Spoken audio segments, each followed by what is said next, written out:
project, and both the Chamber of Commerce and the Issaquah History Museums, at that time the Issaquah Historical Society, were involved. And the Chamber headed up the effort, but the Historical Society was asked to make some contributions of information and suggestions of photographs. So both the dairy mural and the logging mural are based on actual photographs from Issaquah's past. It's really great to have them in such visible places in the downtown because we do get people asking about them, and it leads them to want to know a little bit more about the past. Like, why are those pictures on the side of Dairy Gold? What do they represent? And so that's great because that gives people a point of entry into Issaquah's past and starting to kind of be interested in the Issaquah story. And even for the people that I think don't pursue that information, just having the murals there as part of our kind of the backdrop of our downtown helps bring some of those intangible characteristics that Issaquah has, a sort of small town feel, and our stories kind of brings it into the present for people.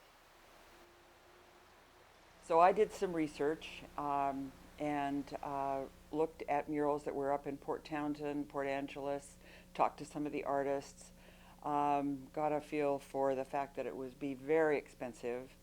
And through an acquaintance of mine, he is a childhood friend of Larry Kangas.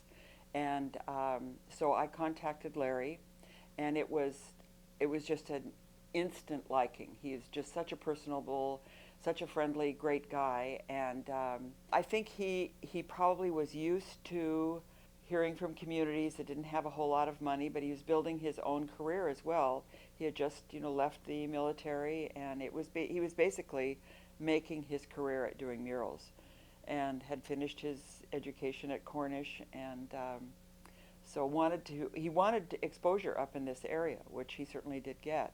So I think that was part of the inspiration, but he was just very easy to work with. As far as the dairying mural, I don't believe there are any surprises. I know through his friend Tom Jaffa that it wasn't unusual for Larry to put little fun things in there, including even putting himself in a mural. And so the day that was basically the unveiling or the celebration of the logging mural, everyone was invited to come over, to celebrate.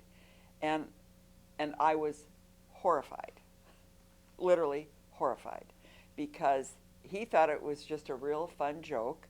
He had gone to one of our staff at the chamber and asked for a picture of me. And this was as a result of someone from the Historical Society saying, even though it's not in the photograph that we've created this mural, there should be a woman in the logging camp, and so there should be a woman depicted.